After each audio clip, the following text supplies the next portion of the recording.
Hello, this is a guy who likes fanfiction and is too lazy to read, so here is the Roboutian Heresy in audio form. Check the description for the links to the author. Index Asteroutes, Sons of Horus, Brothers in Glory and Grief. Among the 9 legions which stayed faithful to the Emperor, the Sons of Horus are hailed across the Imperium as the greatest. Warriors without equal, they still hold to their heart the ideals of the Great Crusade, forever fighting to expand the Imperium's borders.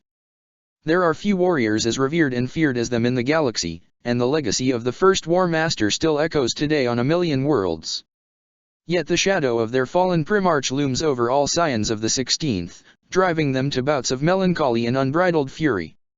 Horus' fall during the siege haunts the memory of Lupercal's sons, forming a tale illustrating both the Legion's greatest strength and its greatest weakness, passion. Grudges 10,000 years old are still waiting to be paid, and the Sons of Horus are still waging their millennia-long feud against their own twisted reflection, born of the primogenitor's madness in the dark days of the Clone Wars. But on the field of battle, there are few others the Imperial forces battling the darkness among the stars would want at their side more than the 16th Legion. Origins. For 10,000 years, Imperial historians and philosophers alike have wondered, what would have happened if the Dark Gods had not stolen the Primarches from the Emperor, scattering them across the galaxy while they were still infants? How different would the galaxy be, had the 20 sons of the Master of Mankind been raised as he intended? We will never know the answer to that question, and to ponder it too deeply is to court madness and delusion, the mind shattered by grief at all that was lost. But a glimpse of the glories that would have been can still be seen, by looking at the one Primarch who was raised by the Emperor, Horus Lupercal, greatest of the Emperor's sons, first War Master of the Imperium and Primarch of the 16th Legion. Unlike some other Primarches, the life of Horus is well remembered in the Imperium, most notably thanks to the extensive account he himself gave to the famous Remembrancer Petronella Vivar during the Great Crusade. Like all Primarches, Horus was taken from the Emperor when he was still an infant, and his life pod crashed on the dying mining world of Thonia, barely a few light years away from Terra. Once, Thonia had been a planet rich in minerals and other precious resources, but decades of ruthless exploitation had left it all but barren, and its population suffered from poverty, starvation, and pollution. Entire hive cities had descended into anarchy, as dozens of gangs fought each other over the scraps that remained. The rich and powerful elite had long departed the world, abandoning Thonia in a state of complete lawlessness. The planet itself was on the verge of collapse, its structural integrity damaged by the careless mining. The only societal structure left on the planet was the gangs, who fought in the tunnels and on the surface alike. Ruled by the strongest, these gangs varied in size from a handful of raiders to tens of thousands of humans toughened by a lifetime of conflict, holding power comparable to that of the techno-barbarians of Terra themselves. Every single one of these primitive cultures was brutal and unforgiving, but as in all things, there were degrees in Thonia's savagery. Some gangs held the group above the individual, while others were little more than packs of jackals, ready to betray one another at the first opportunity. In that environment, Horus, though barely a child by human standards, survived and even thrived. For 3 years, the young Primarch learned the brutal ways of the Thonian people, living in the shadows. Already, a sense of justice began to manifest in him, and several gangs started to exchange whispered rumors of a child that could defeat 10 men twice his size alone, who attacked those who preyed upon weaker humans. But before Horus could even reach adolescence, the Emperor arrived to Thonia, sensing the presence of one of his children on the desolate planet. The gangs of Thonia reacted violently to the sudden arrival of so many strangers, after so long spent in total isolation. From the moment the Emperor and his custodians set foot on the planet, they were beset by ambushes and attacks as gang leaders roused their followers to war against the intruders. Of course, none of them were any threat to the Emperor, and thousands were slain before Horus was found. The young Primarch, upon hearing of the strangers' arrival, felt in his heart that he was the reason for it, and came forward to face whoever had traveled so far to find him. Horus met his father and his guards amongst the bleeding remnants of the latest ambush, standing tall and proud in front of the golden giants. What transpired between them during that first meeting is unknown, but Horus left Thonia soon after aboard the Emperor's personal flagship, Bucephalus. It was like looking at the sun for the first time and realize everything you had missed away from its light. In later years, when asked how to describe his first meeting with the Emperor, Horus would use these words, though he knew they failed to truly carry what he had felt that day. The man radiated a kind of light that warmed up the soul, an aura that carried within it the promise of a better future. He smiled when he saw the boy, and Horus felt his heart tighten at the sight. How lonely had that man been, that merely seeing him would make him smile like that. "Hello, Horus," he said, and the golden light was gone, revealing an old man who was so very tired. "I am glad to finally meet you. I am your father." Not just the young Primarch left Thonia that day, however. Many among the Emperor's retinue called for the planet's destruction, to punish its inhabitants for their crime of daring to assault the master of mankind. The Emperor, however, respected the courage of the Gangers, misplaced as it might have been, and instead ordered that the planet become a recruiting ground for the Imperium. The Great Crusade had barely begun, and it would need a great many soldiers as determined and though as the people of Thonia. Tens of thousands of Gangers vanished alongside Horus, most of them to be transformed under the Gene Chirurgeon's attentions to be reborn as warriors of the newly formed 16th Space Marine Legion. Others were trained and formed into several contingents of elite troopers, who would go on to become some of the most famous of the Imperial Army's regiments. Having found one of his sons far closer to Terra than he had anticipated, the Emperor began to educate him immediately. The best tutors of the Imperium were called upon, teaching Horus all that they knew, while the Emperor himself shared his knowledge of the galaxy with his son. However, the Master of Mankind refrained from sharing some secrets with Horus. He didn't tell the young Primarch of the threat of chaos, of the ruinous powers and the daemons that serve them. Whether he came to regret it centuries later, we cannot know. He did share his vision of the galaxy, though, an Imperium strong and free from the threats of the Xenos, no longer blinded by superstition nor foolishly devoted to technology. Many sacrifices had already been made in the name of that vision, and many more would be required before it became a reality, but the Emperor promised his son that one day, with his help, they would make it so. Horus learned everything he was taught, and a lot more besides. He frequently left his quarters aboard the Bucephalus to explore the rest of the ship, watching the First Lords of the Great Crusade gather and plan the conquest of the galaxy. On several such occasions, these warlords were surprised to see the youth emerge from the shadows and point out a flaw in their plans before vanishing once more. The quickly growing child also witnessed the negotiations and politics between the various factions of the Imperium, including the consequences their feuds could have for those under their command. It is believed that it was during this period that the Primarch developed the distaste of petty politicians and courtiers that, though well hidden, would always accompany his dealings with the administratum and all leaders who put their own position and power above the needs of those under their authority. Intense physical training was also part of Horus' education, though like all Primarches, he had an instinctual understanding of such things that put most of his would-be instructors to shame. He was trained in battle arts both developed amidst the warring chaos of the Age of Strife and inherited from master to apprentice for tens of thousands of years. He was made to perform feats of endurance that would have killed a space marine, and fought combat servitors that the techno-priests of the Mechanicum had, at his own demand, designed to kill him. But no matter how hard the challenge, Horus triumphed. Those who were involved in his education began to develop an almost religious respect for the young Primarch, and as rumors of his prowess spread, efforts to locate his brothers intensified. While Horus was being groomed as a leader of the Great Crusade, the 16th Legion was also being prepared. Children from Thonia formed the bulk of the new aspirants, and its numbers swelled until, just as Horus emerged from adolescence and into his full power as a Primarch, it was ready for full deployment. The first Primarch, as Horus was already known to those who were aware of his existence, was brought by the Emperor to those who bore his gene seed. It was time for him to take command of the legion that had been forged in his image, and lead it to glory and conquest in the Great Crusade. The Great Crusade, first among equals. When the Emperor had lost Horus and his brothers to the machinations of the warp, he had used the research and samples still in his possession to create the first asteroids. For this, he needed male children strong and genetically pure enough to bear the trials of the process, and he looked for them across the surface of unified Terra. Those who bore the genetic imprint of the 16th infant were from hunter clans, regardless of whether their tribes had survived in jungles or in slums. All of them, without exception, were of humble birth, tested since their childhood by a harsh environment. This made them pragmatic and devoted to the group rather than the individual, though they still had dreams of their own. The first deployment of the 16th Legion occurred long before Horus was discovered, when the Emperor had completed the unification of Terra and turned his eyes to the rest of the Sol system. The clans of Luna, Terra's single moon, had great knowledge of genetic lore, and the Master of Mankind desired that expertise and facilities to help in the expansion of his legions. However, the clans, who called themselves the Selenar, had maintained their independence from Terran techno-barbarians and Muggos alike for centuries.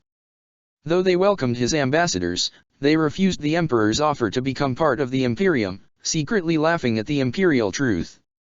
In response, the Master of Mankind decided to send 3 of his legions, the 7th, the 13th, and the 16th, to bring them to compliance by military means. The Selenar gene cults. No one knows how old the cults of Luna truly were when the Emperor first revealed himself on warring Terra. They had occupied the moon for as long as anyone living remembered, and since mankind has had the capabilities of traveling to Luna as soon as the end of M2, there is a very large gap in history as to when lunar colonization began and when the cults appeared. What is known is that the gene cults were fanatic followers of a strange and unholy religion. They used their technological knowledge to pursue immortality through genetic reincarnation, somehow managing to preserve the experiences from one incarnation to the next. This echoed with their cult's belief that every human being is merely a reflection of some overreaching archetype. Each of the cults focused on a different archetype, some inspired by legends and myths, others so alien that rumors grew that the Selenar had been influenced by Zeno's contacts prior to the Age of Strife. After the first pacification of Luna, the Selenar bowed to the authority of the Imperium and assisted in the extension of the Space Marine legions. Over the 2 centuries of the Great Crusade, hundreds of thousands of legionaries were transformed in their genetic facilities, until the legions each developed their own structures for processing their recruits.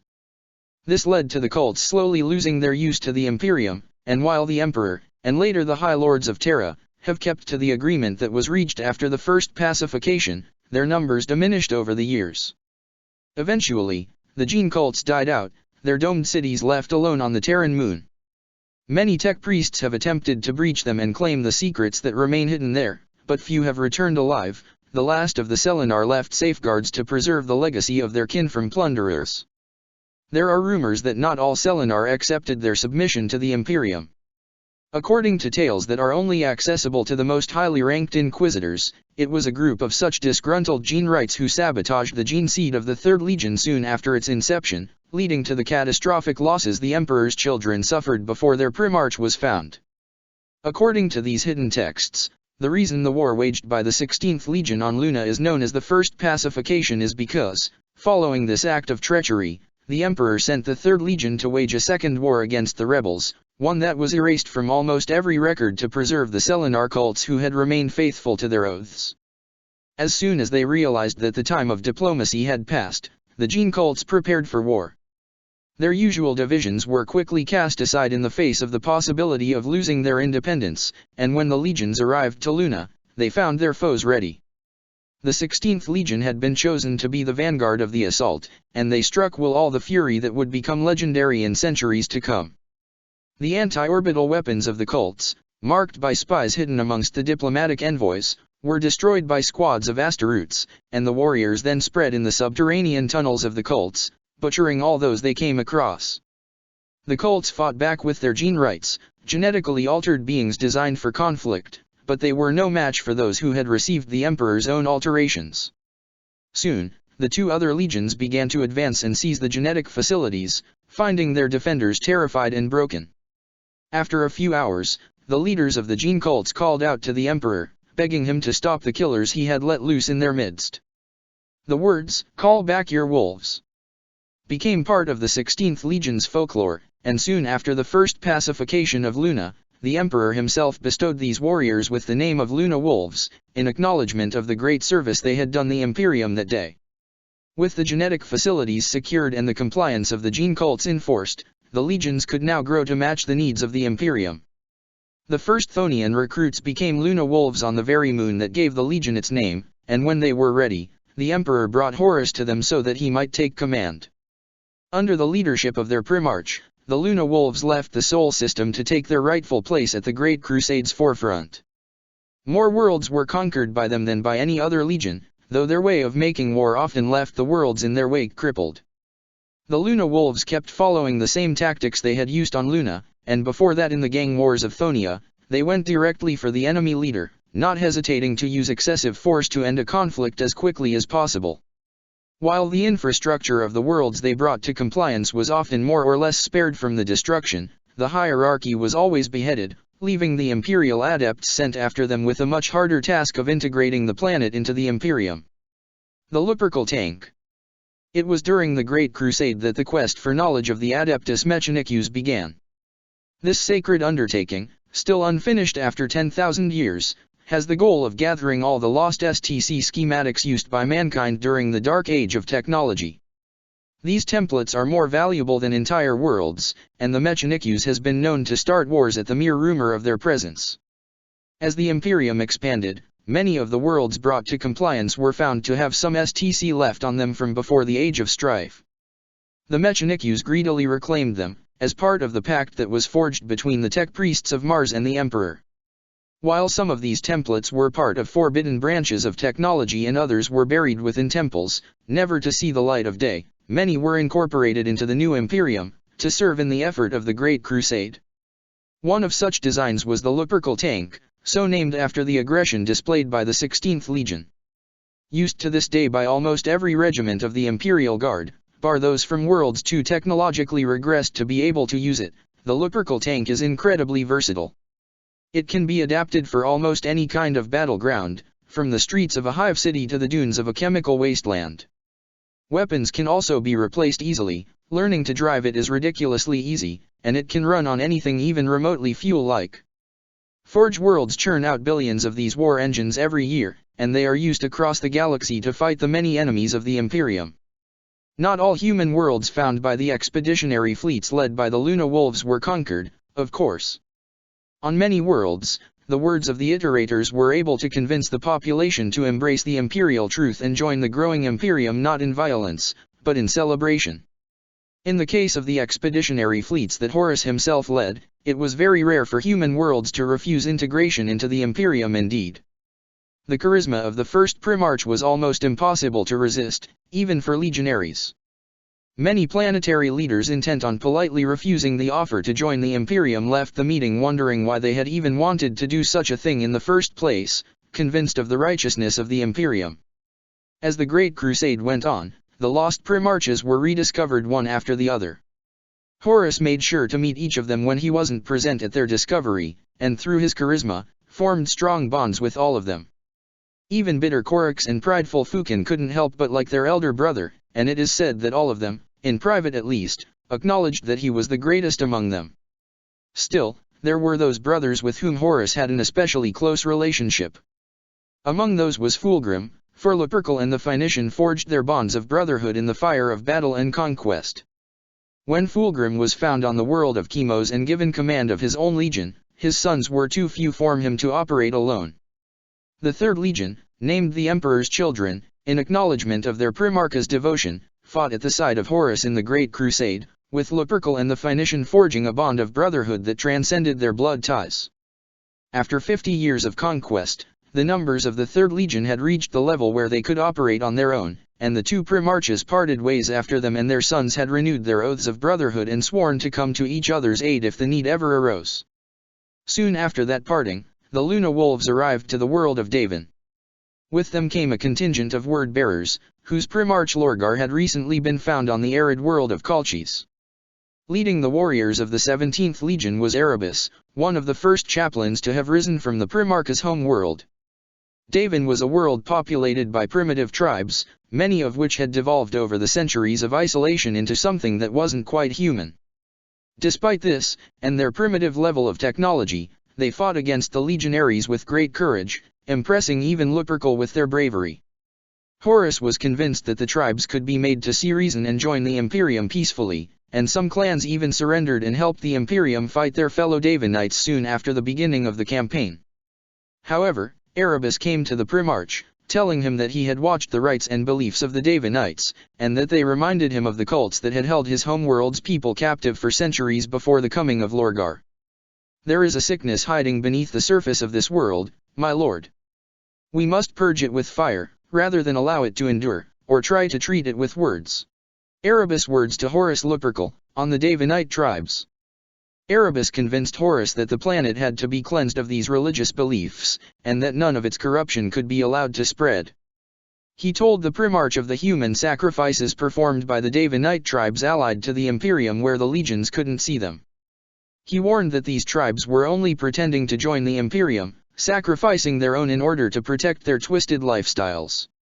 With heavy heart, Horus accepted the evidence presented by the word-bearer, and the tribes of Davin were broken upon the anvil of war. The survivors were gathered in great camps while every trace of their belief system was ruthlessly expunged by the word-bearers. It is said that the Luna Wolves, when they saw the fervor with which their cousins were destroying an entire culture, felt something akin to fear for the first time since their ascension. Several decades after the departure of the two legions, the Mugos biologist attached to the imperial settlement on Davin declared that the entire population of the tribes was genetically corrupt. They were too deviant from the purity of the human genome to be even attributed the statute of abhuman that had been bestowed upon other mutated strains.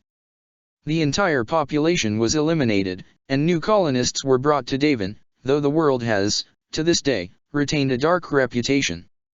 Several decades later, at the turn of the millennium, the Great Crusade peaked with the Olaner Crusade. After years of fighting back the Yayak of the Orc Empire led by Erlik Urg, Perturabo had called for his brother's aid in defeating the Xenos war boss. His call was answered not just by Horus, but also by Jagatai Khan and even the Master of Mankind himself, accompanied by his custodes. With the strength of 3 legions and the Emperor's own guardians, the Imperium crushed the bestial empire of Erlik.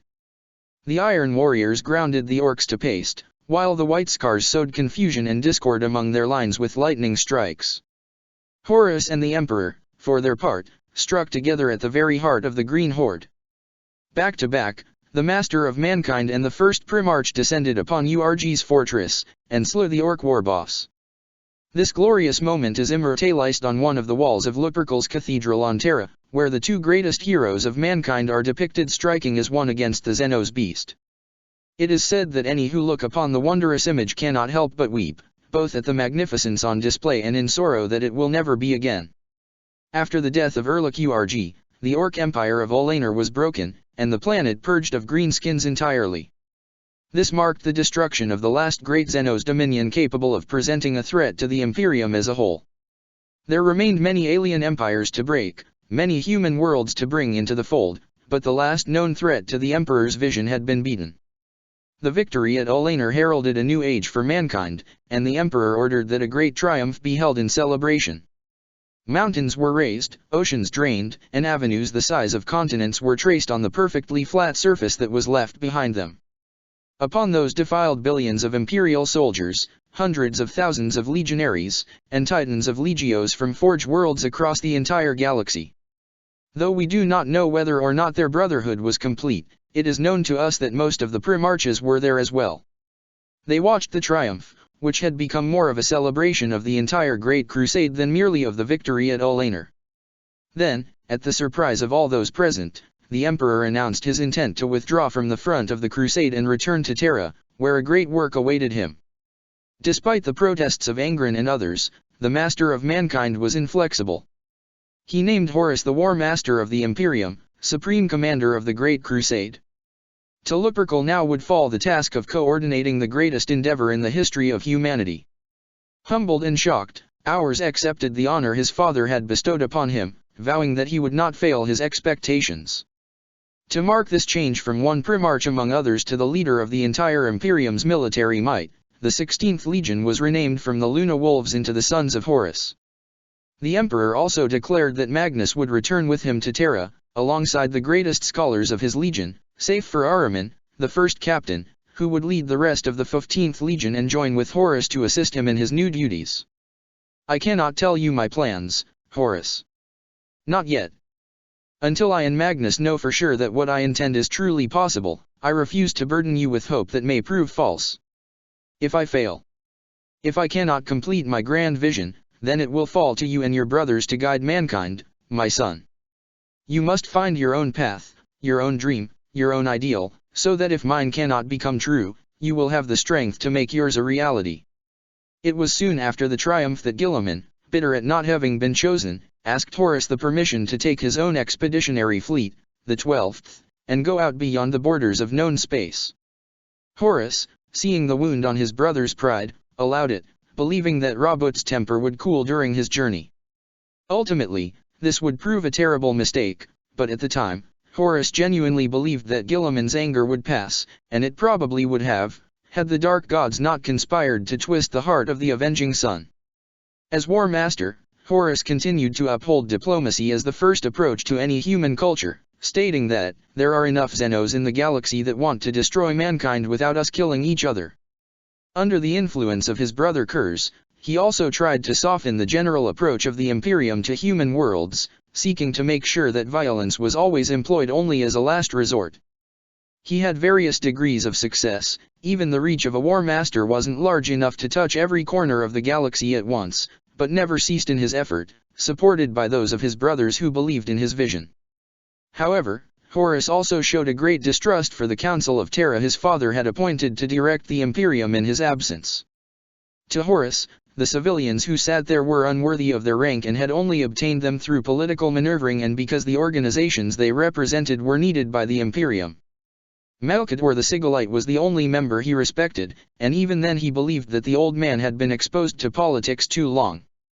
In Horus' eyes, the greed and ambition of the other High Lords endangered the entire Great Crusade and by extension the Imperium, notably by enforcing taxation upon recently conquered worlds before they were fully integrated into the Empire.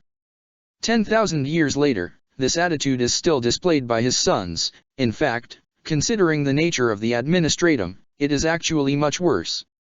After several years spent keeping the various elements of the Great Crusade together while also struggling to continue his own military campaigns and with more and more friction appearing between his brothers, Horus was drawn to the world of murder by a distress call from a Blood Angels force. With him came the 63rd Expeditionary Fleet, and that world would be the first step on a journey that would take Horus beyond the limits of everything had believed possible and into a new realm of dark truths and terrible knowledge. The Interix, Unwelcome Revelations. This world. Eyes.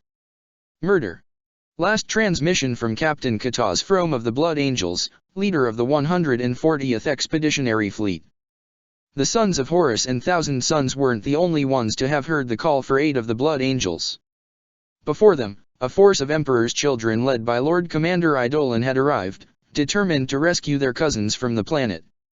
Eidolon ordered his forces to make planetfall immediately. Despite the risks, some say it was because he didn't want to waste time in rescuing the Blood Angels. Others, less charitably, claim that he refused to share the glory with the sons of Horus, whose arrival had been announced by the Astropathic Choir. However, the Emperor's children were decimated by the very same foe that had slaughtered the Blood Angels in their entirety. Murder was home to a vicious species of hive insects, that the Imperial forces soon came to call the Megarachnids. These insect-like creatures were armed with arms blades capable of tearing through power armor as if it were paper, while the storms raging permanently over the planet had scattered the Emperor's children and the dense forests forced the isolated groups to remain on edge permanently. When the reinforcements arrived, Eidolon had already died, leaving Captain Saul Tarvitz in command of what little forces he had managed to gather. Only a desperate action of Saul, taking down one of the Megarachnids' great trees, upon which they had hung the bodies of the Blood Angels and Emperor's children, resulted in an opening in the storm clouds, and allowed the sons of Horus to reinforce their allies. What followed was a brief but bloody campaign, as the forces under Horus' command extracted the surviving Emperor's children and prepared for the extermination of the Megarachnids. But soon after Tarvitz and his remaining brothers had left the system to return the body of their Lord Commander to Fulgrim, a fleet arrived to murder, or, as they called it, Eurus Arak. The Mournival at the time of the Interix incident.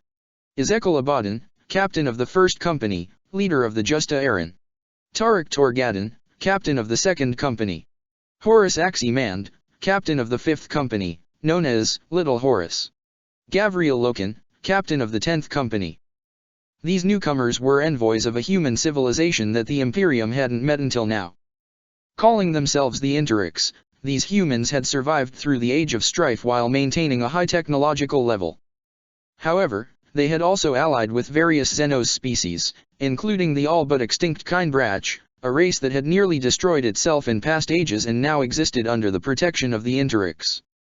Unlike the Imperium, the Interix did not believe that all alien species needed to be wiped out. Indeed, they had defeated the Megarachnids in war, but instead of exterminating them, they had brought the survivors to Urus-Arak, where they could live in peace and not be a threat to anyone else. Meeting a civilization with beliefs so contrary to the imperial truth was a shock to the sons of Horus, but less so for the Thousand Sons, who knew much more of mankind's secret history. Many in the Legion called for war against the Interix, for had the Emperor not declared that mankind could not coexist with Xenos breeds? But Horus, advised by his calmer sons and Ahriman, refused to listen to them, remembering the words his father had left him before returning to Terra. The War Master wanted to bring the Interix in the Imperium, but he also believed that the Imperium could learn from that civilization. After all, mankind was no longer threatened with extinction at Xenos' hands. With the victory at Olaner, the last great alien empire had been destroyed. Humanity was now stronger than ever. Perhaps there was no need to wipe out any more other species. Horus and the Interix envoys agreed to a diplomatic summit on the Interix home world, while the fleet of the 16th Legion waited at the system's edge. Despite the implicit threat caused by the presence of such an awesome force, negotiations progressed relatively well, though the Interix diplomats were wary of the Imperium's overly military attitude. It soon became evident that direct integration would be difficult, but Horus believed that the two galactic powers could at least be allies, and eventually, over the course of generations, peacefully become one. But that hope was not to be. The killer looked at the blade, turning it so that it reflected the light. It was beautiful in a way no other weapon he had ever wielded, and he had wielded a great many, could ever hope to be. He fancied that he could hear the weapon whisper at the back of his mind, telling him its desire to be used once more rather than left to gather dust. Soon, he promised it. Soon. He departed in the shadows, leaving behind him the corpses of the museum guardians. These fools had had no chance to stop him at all, and in truth he could have taken what he needed without killing them. But their deaths would ensure that war would erupt between the sons of Horus and the Interix. One way or another, they would serve the cause of chaos, such was the will of his lord, Lionel Johnson. Eventually, several days of continued negotiations were brought to an end by the need of the Interix representatives to rest and discuss with one another. As Horus returned to his quarters, he was attacked by an assassin, and struck by a Kindbrach blade that, despite all of his resilience, brought him down unconscious. Soon after, just as the apothecaries began to work to rouse their Primarch, the Interix representatives arrived, incensed, claiming that one of their museum had been breached and one of the weapons stored there stolen, accusing the Imperium of the theft.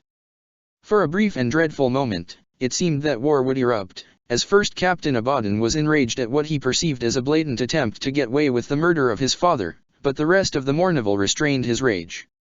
When the Astaroutes told the Interix representatives of the assassination attempt, they immediately realized their mistake, and after apologizing, they declared that this must be some attempt by the agents of Chaos to sow discord and hatred between the Interix and the Imperium.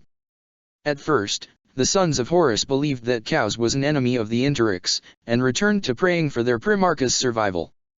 However, a discussion between Garviel Loken, newest member of the Mournival, and one of the Interix soldiers, revealed that it was much more. Having already been exposed to the malevolence of the warp in a previous campaign, Loken believed what most Imperials would have dismissed as superstition, and brought Ahriman to the discussion. As soon as the first captain of the Thousand Sons descended from orbit, he sensed the warp corruption clinging to Horus. The wound caused by the Kindbrach blade had created an opening in the War Master's mind, allowing for the creatures of the warp to go in. Horus was still fighting against them, but to save him, the Space Marines needed to go there too and rescue the Primarch's soul from those who attacked it. Ahriman immediately gathered his most powerful and skilled librarians, and together, they sent the minds of the Mournival, the closest and greatest sons of Lupercal, into the psychic battlefield that Horus' soul had become. We know not what they saw there, only that the battle was fierce, and ended with the victory of the forces of righteousness, as Horus cast off the shackles of chaos, defiantly proclaiming to the very face of the dark gods that he would never be theirs. They were wolves running through a plain, searching for their alpha. Above them, the skies were torn with unnatural storms, and the stench of death and decay was heavy in the air. But they didn't care. All four of them ran, on, seeking the one they loved more than any other. A young boy ran with them, too, an ally to the pack, though he was not one of them. He was guiding them through this treacherous place, away from the pits and the traps, and toward their goal. Then they found the Alpha. 4 great and terrible beasts were fighting him, each a nightmarish abomination that had no place in a sane universe. Howling together, the pack mates hurled themselves at the beasts, their fangs and claws tearing at their flesh. At their side, the boy charged as well, holding a spear in his hands that he rammed into the side of some avian monstrosity. The beasts roared their pain and hatred, and turned toward the pack. Between them, the great wolf, the Alpha, rose to his feet, bleeding but unbroken, light shining in his golden eyes. His jaw opened and he howled, the sky itself trembling at the sheer power of the declaration. Freed from the clutches of the warp, Horus rose, still weakened by his trial, but burning with a new determination. He had gained terrible knowledge during his time captive, and needed to return to Terra at once, to bring word of the threat of chaos to the Emperor. The daemons that had tortured his soul had also whispered of him of some great and damnable plot, soon to reach fruition, that would bring low all that the Great Crusade had built. All of this, the Emperor needed to know, and so Horus left the Interix, vowing to return one day to continue negotiations, and warning them of the threat he had been told of. The fate of the Interix. After the end of the heresy, the sons of Horus returned to Interix space, determined to honor their Primarch's promise. But all that they found there were destroyed worlds, their population slain in hideous scenes of carnage and their riches plundered. A civilization that had endured for thousands of years had been wiped out, but who was responsible for it remains unclear. Most imperial scholars put the blame on the Dark Angels, or some other traitor force sent to prevent the Interix from intervening in the civil war ravaging the Imperium. However, one should remember that chaos has many pawns, and it is entirely possible that the force that the Dark Gods sent to destroy the Interix didn't belong to the traitor legions, or even to mankind. The journey back to Terra was long and difficult, with the warp and turmoil preventing passage through many known routes and forcing the navigators to take risks. Eventually, Horus and his men reached Sol, only to be greeted with terrible news. Guilliman had turned against the Emperor, and with him, Sanguinius, Rogaldorn, and Ferrus Manus. The heresy, treachery in the dark. When he heard the news of his brother's treachery, Horus' first reaction was to order his legion to prepare for immediate departure, that he might crush Guilliman and his cohorts himself. However, his reason soon caught up to his rage, as he realized the extent of the damage his fleet had taken, the distance separating him from Istvan, and the likely influence of chaos in the whole affair. Worse was the fact that the war had already arrived in the solar system. Mars, heart of the Mechanicum, was torn apart by civil war between archmagi supporting the rebellion and those who had remained loyal. After several hours of reflection and discussion with the Emperor, Magnus, and his Mournival, Horus decided to send an astropathic message to every legion who had remained loyal. To Angron and Lorgar, he commanded they go to the 500 worlds, Guilliman's fiefdom in the Imperium, and make sure that their resources weren't used to support the rebellion. The remaining legions, the Dark Angels, White Scars, Night Lords, Death Guard, Salamanders, Raven Guard and Alpha Legion, were ordered to go to the Istvan system at all speed. There they would confront the traitor legions and their allies and bring them to justice. Soon after the message had been sent, warnings came from all over the solar segmentum. As the news of Guilliman's rebellion had spread, entire systems had declared themselves for the turncoat sun, and cut off contact with Terra. Horus divided his legion in several fleets and sent them to punish these traitors closer from the throne world, while also combining his efforts with the Custodes and the Officio Assassinorum to locate hidden spies and infiltrators hiding within the incredibly complex structure of Terran society. Even as Horus struggled to maintain order across the solar segmentum, more terrible news kept reaching him. First, the Emperor and Magnus vanished in the tunnels beneath the Imperial Palace, fighting a war against the demonic legions that poured through the shattered webway gate. Then, the survivors of Prospero arrived, and with them came the news of the Space Wolves' betrayal. The prospect of the legions sent to Istvan facing the wolves as well as the 4 known traitor legions was worrying, but such was the turmoil in the warp that sending a warning to the Retribution fleet was all but impossible. A few weeks later, Perturabo returned from Olympia, and it fell to Horus to tell his brother what had transpired in his absence. Enraged, the Lord of Iron nonetheless listened to the War Master, and sent 30,000 of his warriors, under the command of one of his triarchs, Barbenfok, to free Mars from the rebel Archmagi and their armies of tech horrors. Meanwhile, Perturabo would fortify the imperial palace, in the unlikely event that the war somehow reached the throne world.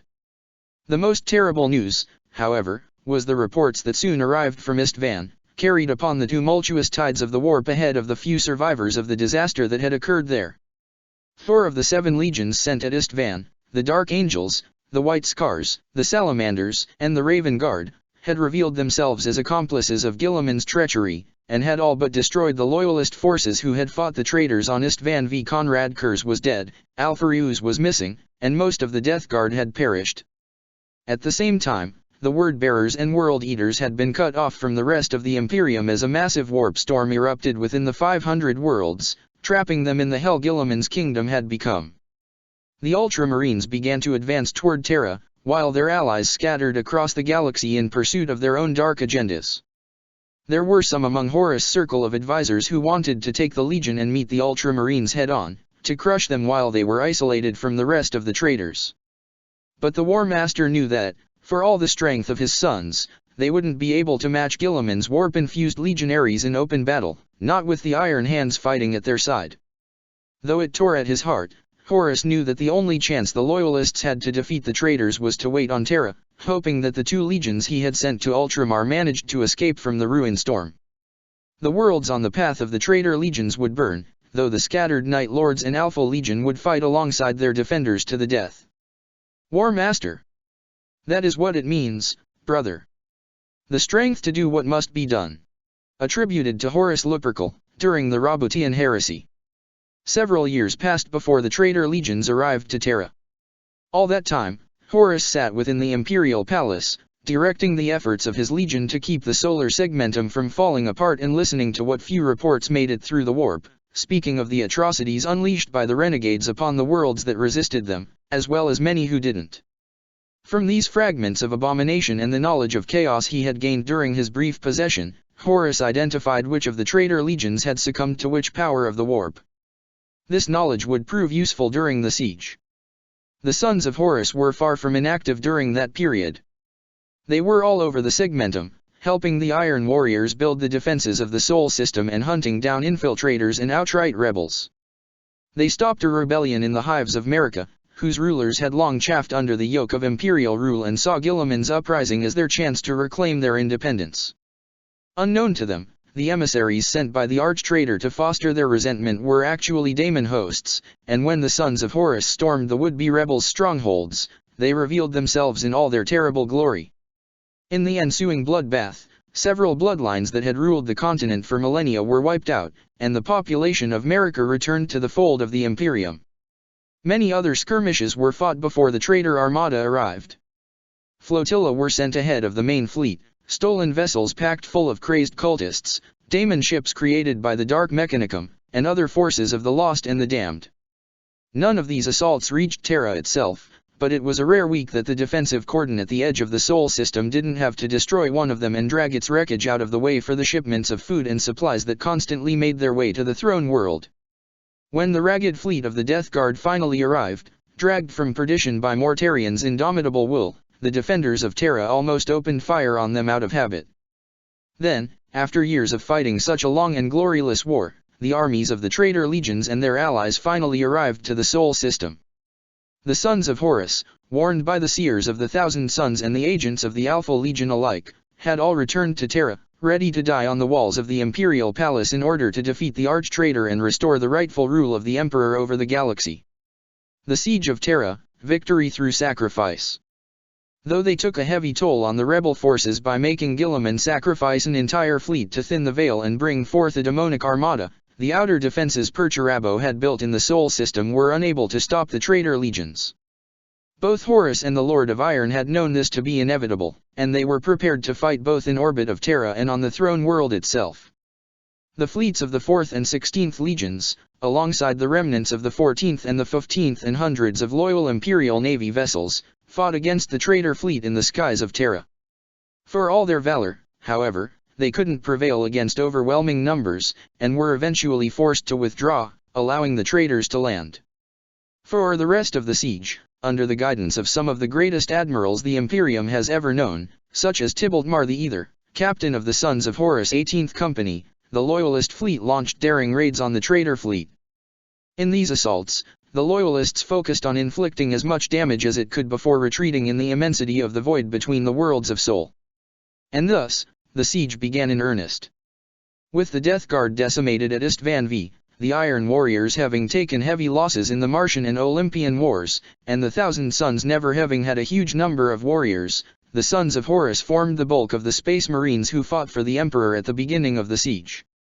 Accounts of the heresy who have survived the passage of time estimate that the traitor legions had a numerical advantage of at least 5-1 in legionaries, however. Even with the additions Perturabo had made to the Imperial Palace and with the combined genius of two Primarchs leading the defenders while Mort Arian fought on the front, it was doubtful they would be able to hold for long.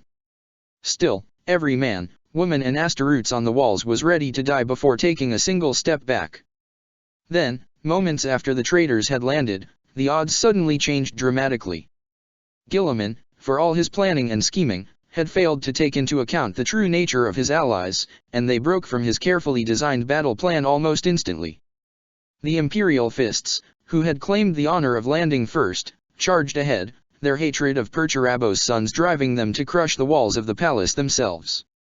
Though Guilliman was able to retake control of the 7th after their first assault was pushed back, the losses taken by the Sons of Dorn had already thrown his plans in disarray.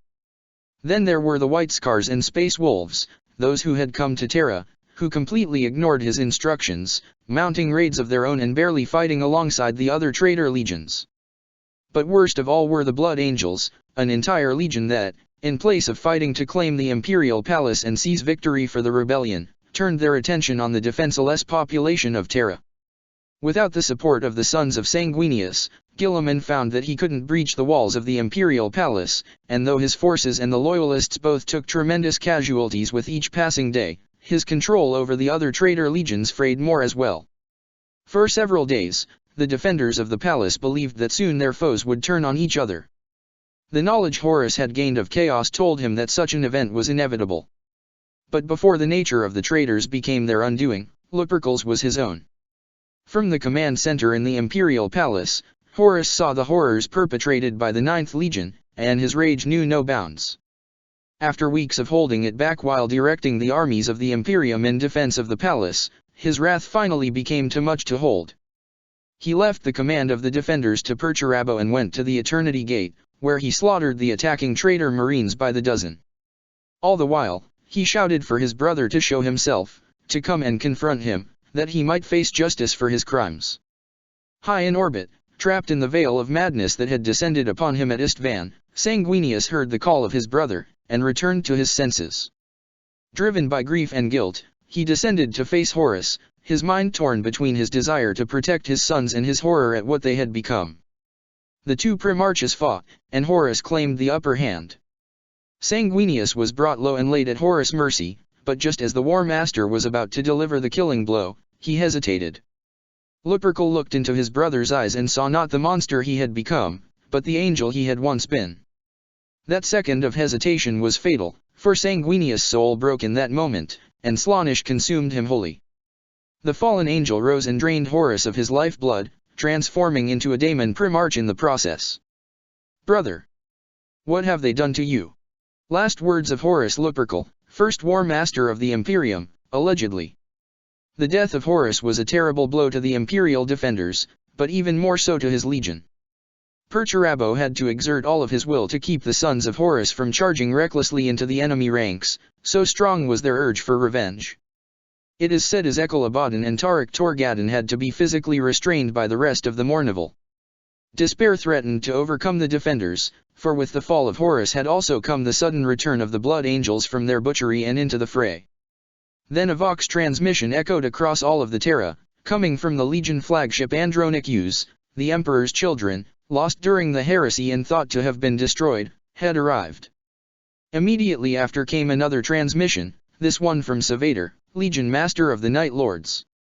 Horus was dead. The thought was impossible. It couldn't be true.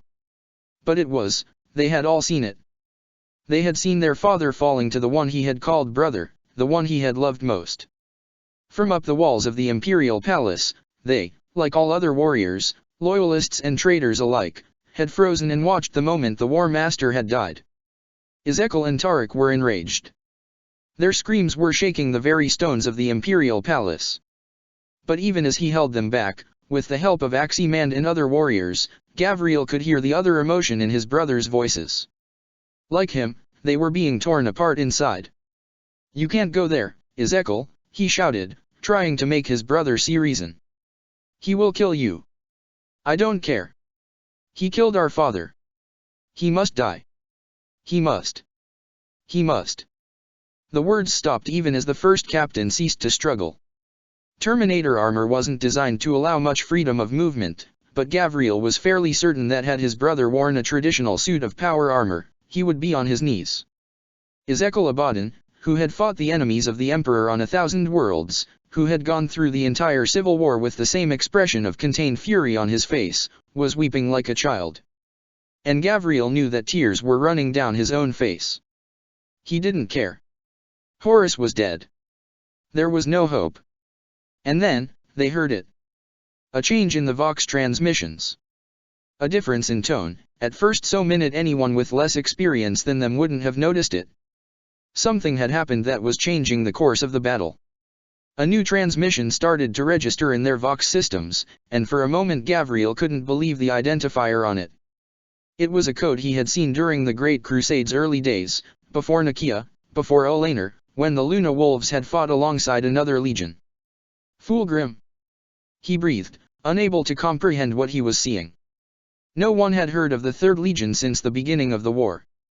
100 rumors circulated about the fate of the Emperor's children. Some thought they had been destroyed by the traitors, others that they had joined them and were being held as a reserve force. For a second, Gavriel was at once relieved to hear that the Phoenician lived, and horrified that maybe this indicated the arrival of traitor reinforcements.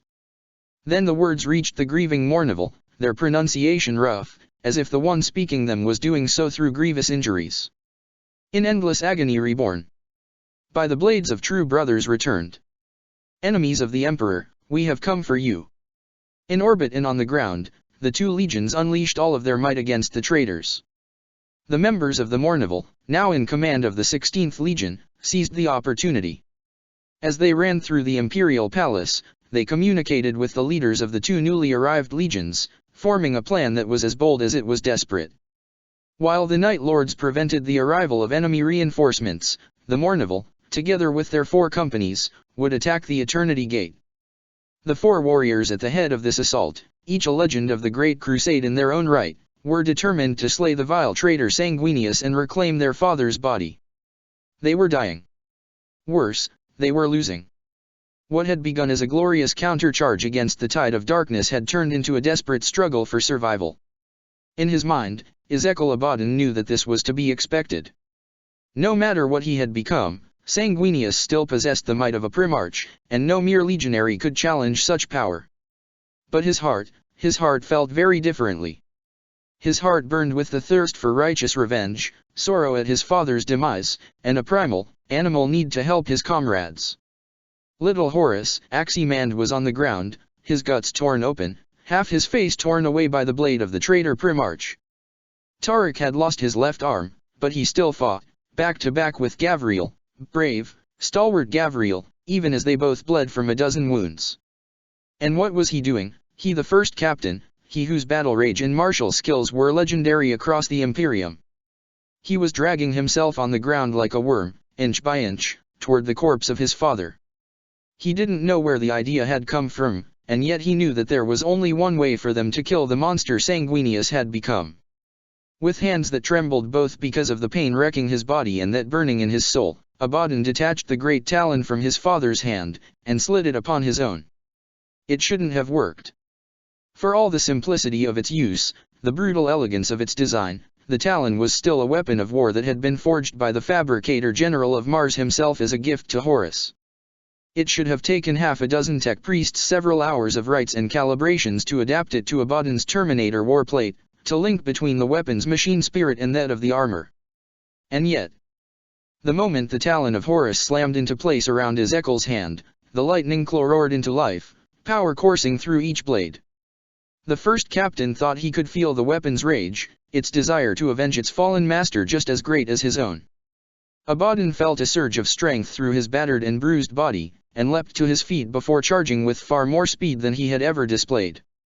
"Lupercal," he shouted, his cry both of challenge and mourning, a lamentation of what had already been lost and a scream of defiance to the dark powers that had created the abomination he faced. 5 claws pierced the chest of the fallen angel, and burst out of the creature's back in a shower of blood. Yet still the daemon remained standing, staring at Abaddon with eyes filled with madness, a demented grin on his once beautiful features. Then the head exploded as Axi-manned, still spilling his guts on sacred ground and with half his face a bloody ruin, rammed World-Breaker into it. A horrible, inhuman shriek resonated across the entire surface of Terra as the fell spirit Sanguinius had become lost its grasp on the material plane and was hurled back into the infernal ether. But this victory was short-lived. Warriors clad in the blue of the accursed 13th joined the battle even as most blood angels fell to the ground in agony. The members of the Mournival, wounded and exhausted, stood their ground, but to their horror, they found themselves separated from Horus' corpse. That horror only grew when they saw some of the blood angels approach that body, and start dragging him away. "Give him back," roared Gavriel, tearing through the ranks of the Ultramarines as he tried to advance, to kill the wretches who dared to touch his father's body. All thoughts of restraint, of tactics, had deserted him, replaced by the all-consuming need to protect his Primarch's corpse, to not fail him in death as he had failed him in life. Give him back. Against all odds, the 4 warriors destroyed Sanguinius' corporeal form, banishing his spirit back to the warp. But even as they claimed this mighty victory, traitor reinforcements arrived in the form of several companies of Ultramarines, sent by their foul master to capitalize on Sanguinius' presence on the front line. The traitor Marines kept the Mournival away from Horus' body, and it was all the sons of Horus could do to watch in horror as the blood angels withdrew from the field, carrying with them the corpse of the first Primarch. Many among the sons of Horus wanted to charge down the walls of the imperial palace in order to reclaim their genesire's remains, but even if they had been ready to break their sacred oaths, they would have been hard-pressed. Guilliman had reacted to the arrival of the 3rd and 8th legions as well, and had launched one last attack on the palace, led by himself and his brothers in damnation. The walls of the imperial palace were breached, and Guilliman, Lionel Johnson and Rogaldorn entered the Cavia Ferrum, while the sons of Horus and their allies desperately fought against Ferrus Manus and his twisted marines holding the gate. Many heroes of the loyal legions fell that day, until word came from the depths of the imperial palace, Robout Guilliman, the arch-traitor, was dead. The traitor legions broke and fled, their backs exposed to the sons of Horus, who did not hesitate a second to open fire. Soon, the ships of the traitors had either fled or been destroyed.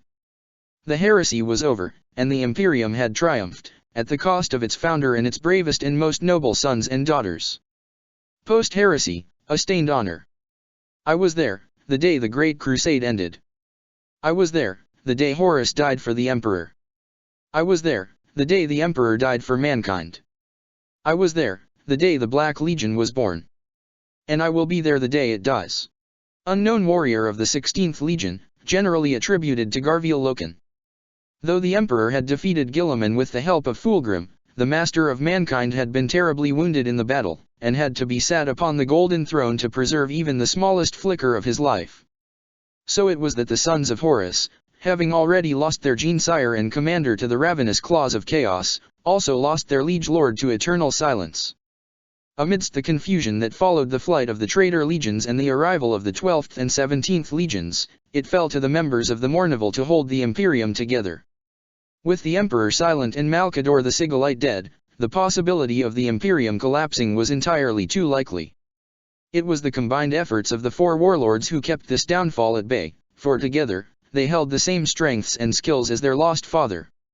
With the aid of the remaining Primarches, these Mournival lords, as the grateful population of Terra soon named them, brought the Imperium back from the brink.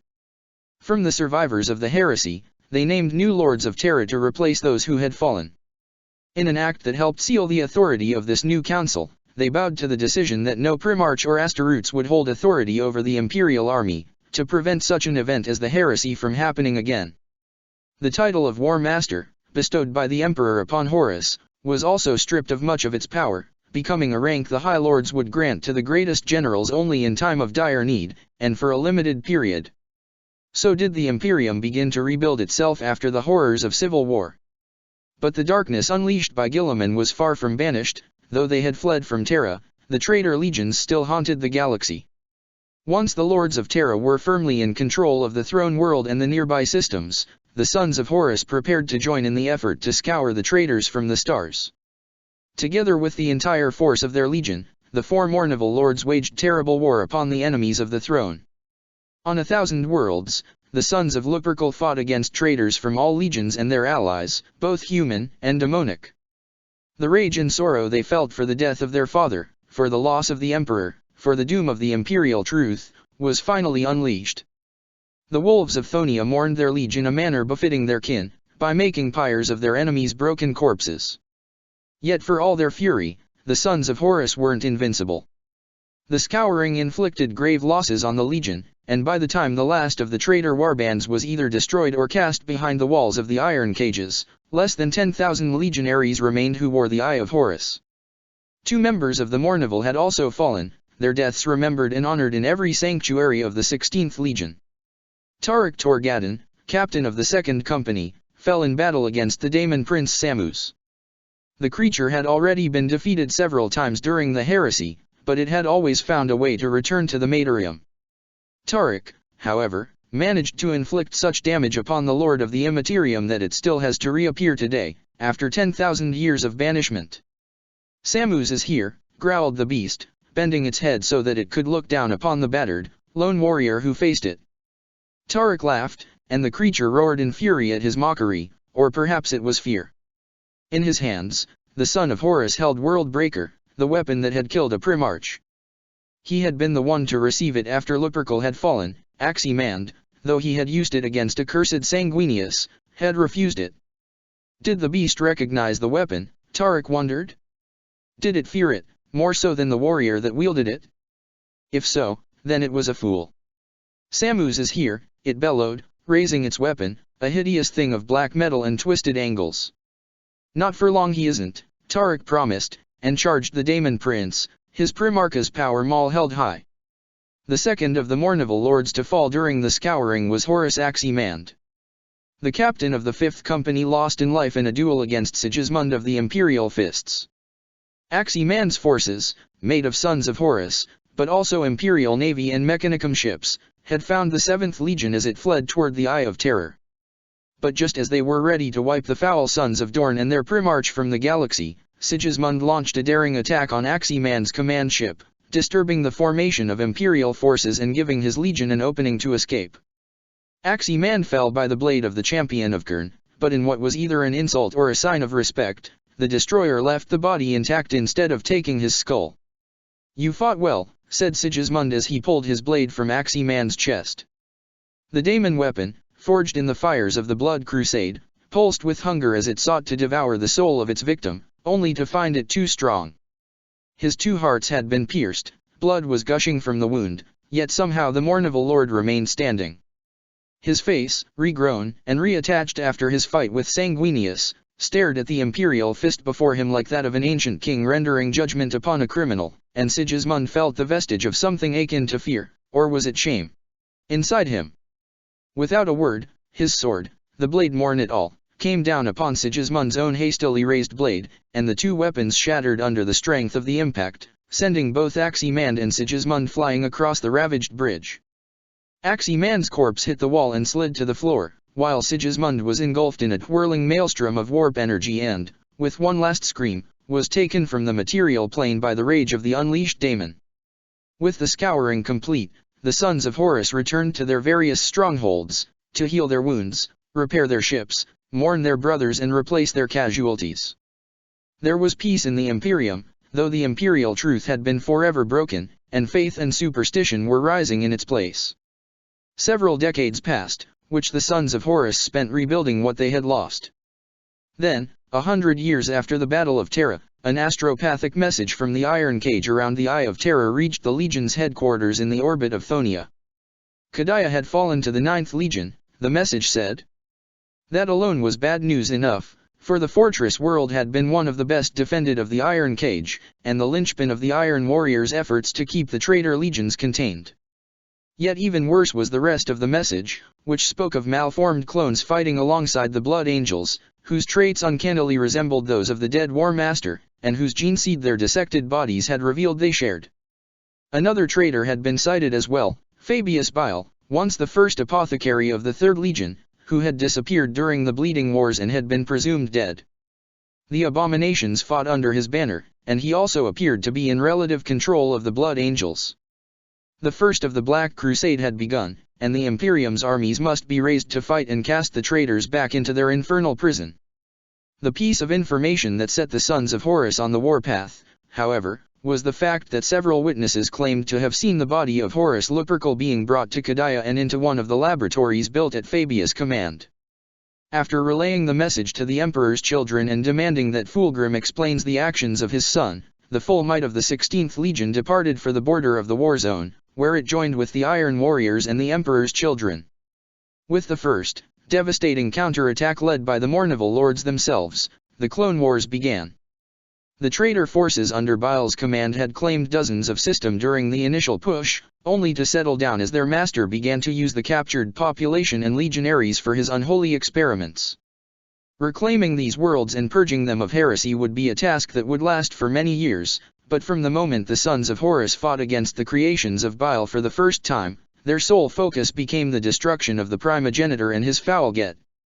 Misshapen Astaroths, hideous abominations of flesh, and hordes of cloned mutants had been unleashed by Fabius Bile, under the leadership of the greatest horrors of all, the clones of Horus, who were complete success, but were then twisted by the dark powers of chaos.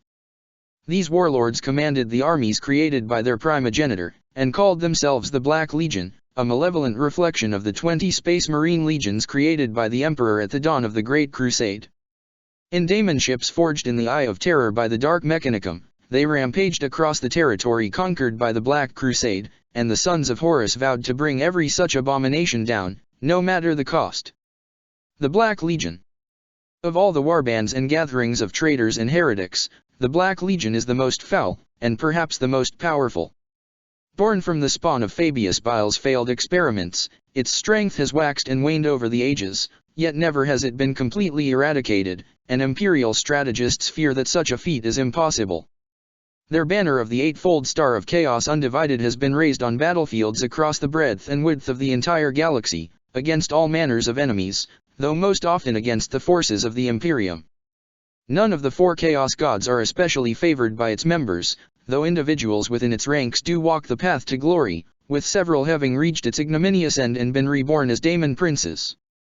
Any warband can claim affiliation to the Black Legion, and over the years legionaries from all 9 traitor legions have cast aside their former allegiance, have donned the black. Even renegade groups made up entirely of humans and mutants can decide to bear its foul emblem as their own, though more powerful warbands might be insulted by such presumption. Other traitor legions regard these groups as fools and inferiors, and have often attacked them for slaves, supplies, or sport. Yet even these ancient warlords know, deep within their tortured souls, that while their own legions grow weaker with the passing of time and the death of their warriors, the Black Legion only gets more powerful with each century. While Fabius Bile is revered as the primogenitor of the Black Legion, he has little interest in actually leading it to war. Like the traitor legions, the Black Legion is divided in hundreds of warbands with individual leaders, and it is far from uncommon for these warbands to fight one another. But the name of the Black Legion has spread far and wide, and whenever Astaroths from the loyal legions succumb to the lures of chaos and break their oath to the Imperium, it is often to the Black Legion they turn. This, combined with the products of Bile's ongoing experiments always joining the Horde, has kept the Black Legion's numbers high since the end of the Clone Wars. Should any warlord manage to rise to truly unite it, or Bile take a greater interest in his errant children, the Black Legion would be a terrible threat not just to the Imperium, but to all life in the galaxy.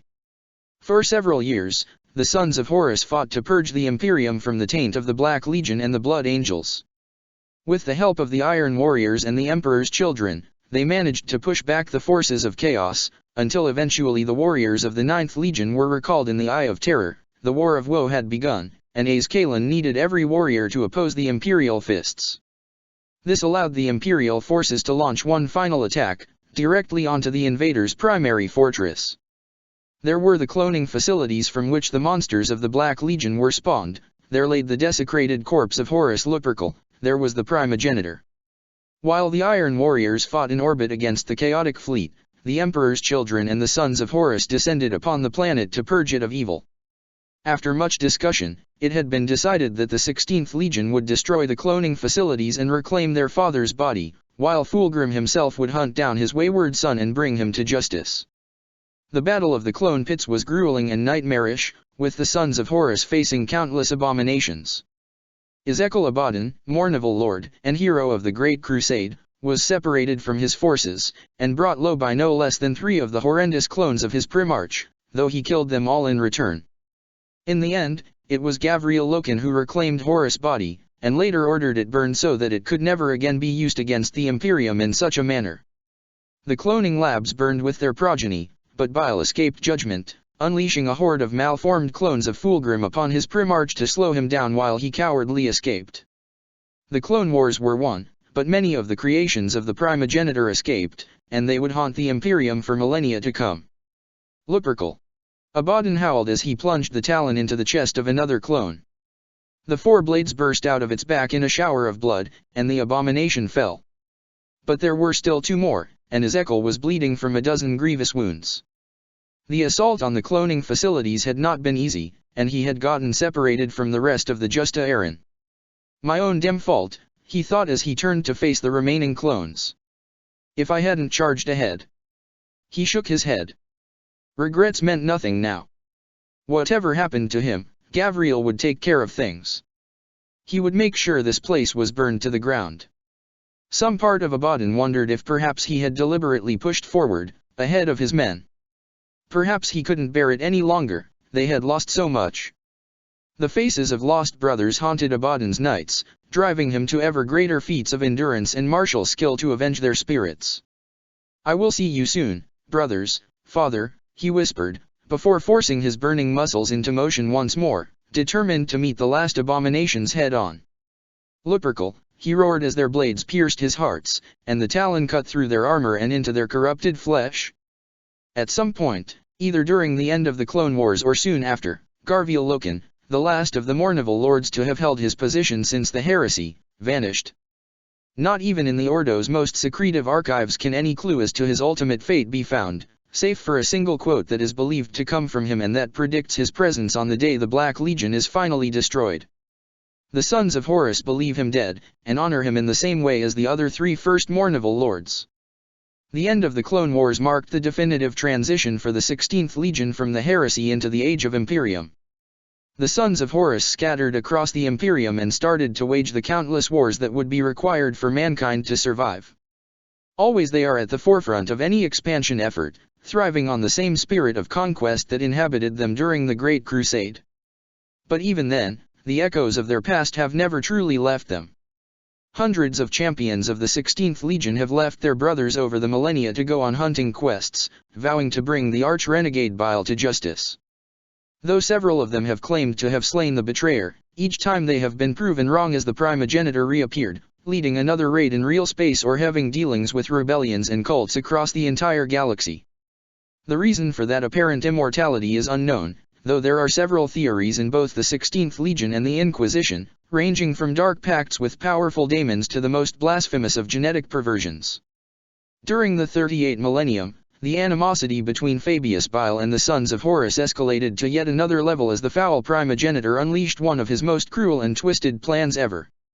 The exact details, as well as the names of those who were involved, are kept secret by the 16th, who only revealed what the Inquisition does know grudgingly, unwilling to add another inglorious passage to their history. Bile, after millennia of being opposed by the sons of Horus, had designed a scheme that he believed could destroy the 16th Legion forever. In his gene laboratories of the Eye of Terror, he created a young man that, to any human and even psychic eye, appeared to be completely normal. This creature was then taken by his agents to one of the Sons of Horus recruiting worlds, and introduced into the local population. The clone himself knew nothing of his origins, his mind shrouded by implanted false memories that convinced him that he had always lived on the planet. When the Sons of Horus came to bring new recruits to their apothecaries, the young man was immediately singled out, for he had demonstrated incredible strength, endurance, but also courage, honor and leadership. He was taken into the ranks of the aspirants, and even the most careful screenings of the Legion apothecaries failed to discover his true nature. He did incredibly well in training, and soon received the implants that made him first a scout, then a true legionary. Bile had designed his creation with all the evil genius he had become infamous for, and the introduction of the 16th Legion's gene seed reacted with the secrets he had implanted within his pawn's gene code. The clone grew in strength and stature like all of his comrades, but his own growth didn't stop at the level of a normal space marine, and continued until he was of the same size as the legendary Primarchs of old. Those around him believed him to be blessed by the Emperor, his transformation a result of a particular affinity with Horus gene seed. This strength, combined with undeniable martial qualities, led to the unknowing plant becoming captain of an entire company. Many enemies of the Emperor were brought low by his hand, but then, Bile's plan entered its second phase. Visions of the Great Crusade and the heresy started to haunt the clone. Slowly, without realizing what was happening to him, he came to believe that he was Horus Lupercal himself, reborn in the flesh after 10,000 years. Many Sons of Horus also believed in this reincarnation, such was the likeness of the clone, both in appearance, but also in martial skill and behavior. He matched the first War Master described in the archives perfectly, and the sons had ever longed to be reunited with their lost father. Pushed along by the manipulations of secret agents of Bile, the self-proclaimed Primarch tried to seize control of the entire Legion, as he genuinely believed was his right and duty. He called the Mournival Lords to him, that they may bend knee and rejoice at the reunion. The four lords answered his call, but not to kneel. They had inherited the accumulated knowledge of their predecessors, including secrets that had been kept from the rest of the Legion. They knew the true extent of Fabius Bile's hideous work during the Clone Wars. With ranks of legionaries facing each other in tense silence, the Mournival Lords confronted the clone. They decried him as a fraud and a heretic, naming him the false king. They vowed to see him destroyed, and the Legion freed from the lies he had, willingly or not, brought with him. This event is recorded in the Ordo's archives as the denunciation of the false king, and while it was right that the clone be exposed as the abomination that he was, there would be dire consequences to the Mournival's decree. Horus was the greatest of the Primarchs. He was our father, in blood and in spirit. Under his command, I would venture into the Eye of Terror itself and spit in the face of the dark gods. But you are not him. You are a lie, clad in flesh born of our great enemy's Medgenius. Horus is dead, and can never return. From a member of the Mournival, during the denunciation of the false king. What followed was a bloody and terrible civil war within the ranks of the 16th Legion. The false king, during his rise, had accumulated millions of mortal soldiers to his cause.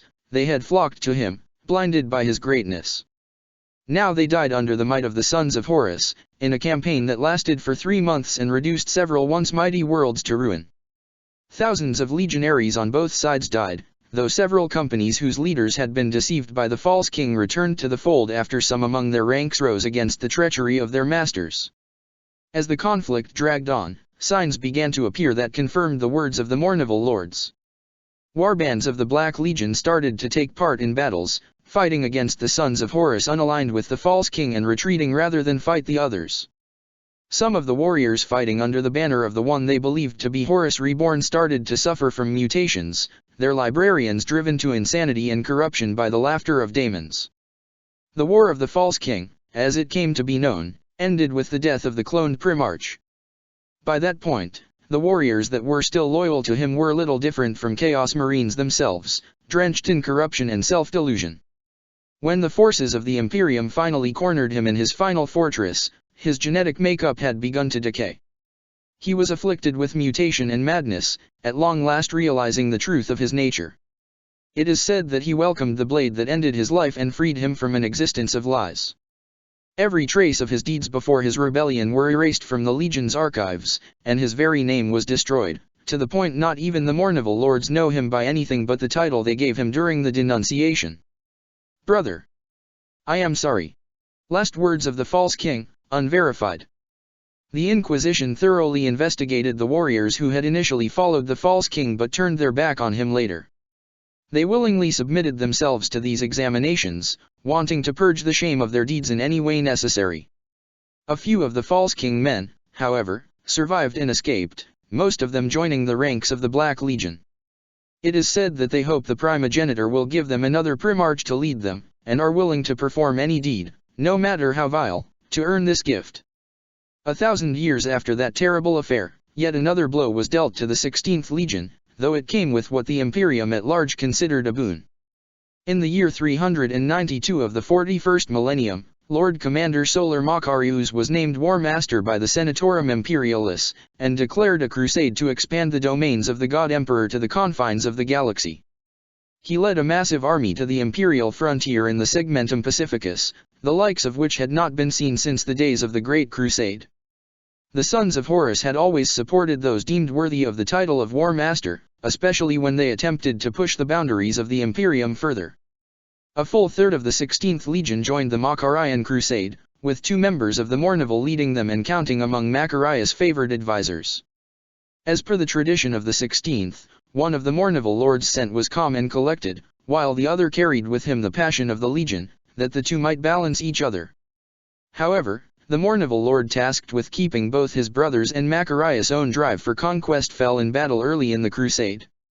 In the Karsk system, the forces of the Imperium met their first true challenge in the form of the cult of the Angel of Fire, debased humans who worshipped a Lord of Change, the titular angel. The Greater Daemon killed the Mournival lord, only to be defeated and banished moments later by Macarius himself, whose soul was able to resist the false promises of the Daemon and hold to faith in the God Emperor. Despite the ultimate victory, the death of the Mournival lord would have lasting consequences for the crusade. The ambitions of the War Master and the remaining Space Marine commander fueled each other, and the crusade advanced at a prodigious pace, claiming 1,000 worlds in only 7 years. The Sons of Horus spearheaded the assaults, while Macarius' tactical genius allowed him to turn these initial gains into strongholds.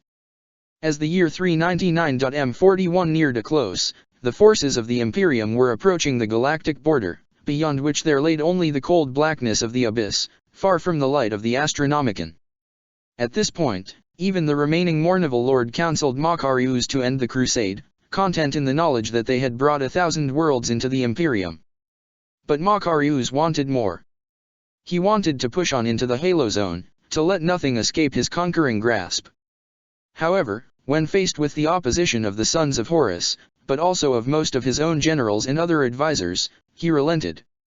His forces were delighted to know that the crusade was over, and prepared to return to Terra in glory.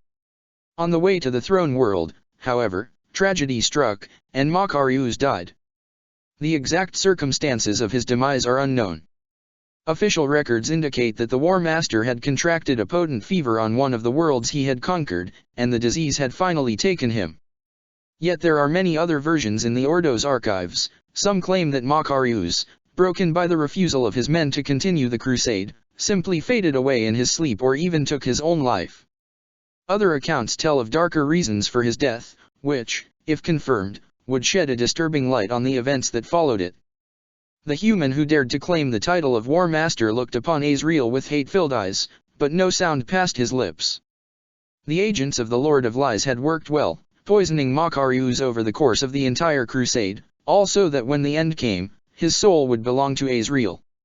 It had truly been a master stroke, the Dark Angel reflected, one that would soon result in destruction untold across the Imperium. The brutish Sons of Horus hadn't even realized they were being manipulated by the scions of the Great Changer. With Macarius' soul in his grasp, Azrael would be able to do as he pleased with the body, and the triumphant War Master would rise against the Lords of Terra, causing a civil war the likes of which had not been seen since the days of the heresy. His generals, carefully groomed over the course of several generations, would follow him. Their ambition would allow no other outcome. He reached out with his mind, preparing to tear the essence of the great general from his body. But to his initial surprise and growing horror, he found that he couldn't touch it. Something was protecting Macarius' soul from his grasp, and the life of the War Master was fleeing. In mere seconds, he would be dead, and it would all have been for nothing. "For the Emperor," said a voice behind Azrael, and the Grand Master had just enough time to turn around before a bolt shell crashed through his chest plate and into his primary heart. Before his enchantments took him away and back to the First Legion's home world, where he would have to explain his failure to his Primarch, Azrael caught a glimpse of a transhuman silhouette in green, scaled armor. The Sons of Horus honored the death of their ally, and prepared to leave the territory claimed by the Crusade, leaving it in the hands of Macarius' human generals so that it might be added to the Imperium proper. However, no sooner had the War Master breathed his last than the 7 generals who had led his army groups turned against each other and the Imperium. They divided the territory conquered by the Crusade into petty empires and crowned themselves lords. So began the Roboutian Heresy, named after one of the 2 warlords who failed to notice the growing ambitions and blackening souls of those under their command. Obviously, the Sons of Horus were outraged by such base treachery. For 30 years, they scoured the Segmentum Pacificus, hunting down each of the treacherous generals and killing him within his most secure stronghold, showing to those who had foolishly followed his command into rebellion the price of betrayal. Chaos forces began to appear in the war, allying themselves with the rebel generals or taking advantage of the destruction to plunder and despoil. A warband calling itself the Minotaurs, believed to be an offshoot of the 13th Legion, was notably responsible for the destruction of 3 entire worlds before the Sons of Horus cornered them in the Euxine system. Several of the generals also made direct pacts with the ruinous powers, sacrificing their traitorous souls to prolong their unworthy existences. By the time the 16th Legion's forces and the Imperial troops who had remained loyal were done, the swathes of space Macarius had conquered was in ruins. Only a small human population remained, and most of its existing industry had been destroyed. Still, the Imperium had gained 1,000 worlds, to be colonized and exploited by the teeming masses of mankind. To the High Lords of Terra, this was an acceptable result. Macarius was named a saint of the Imperium by the Ecclesiarchy. His story used to inspire loyalty and devotion across the entire galaxy. At the end of the Roboutian Heresy, the Mournival Lord who had survived returned to the rest of his legion in shame that he had failed to foresee the general's betrayal.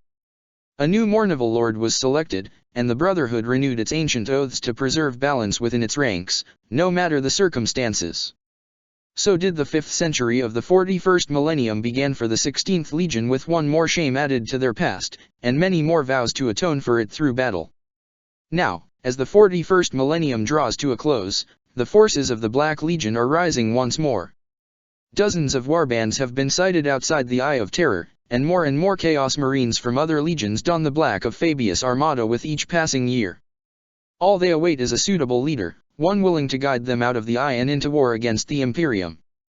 Should such a Chaos Lord arise, he would be able to command a Black Crusade of unprecedented might, but would also find the full strength of the Sons of Horus arrayed against him, as the heirs of Lupercal seize the chance to finally erase the insult on their honor that is the Black Legion.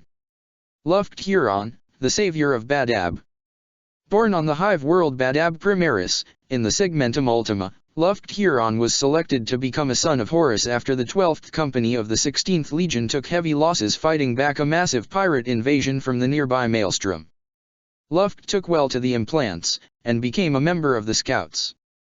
Only a few years later, during the conquest of the Eldar Exodite world of Lilager, Luft distinguished himself when he killed a Xenos warlock with his bare hands, resisting the witch's psychic assault through sheer force of will.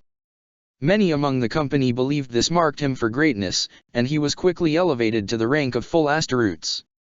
Over the next century, Luft Huron rose through the ranks by displaying the combination of martial skill and tactical genius only seen in a few of the Legion's captains.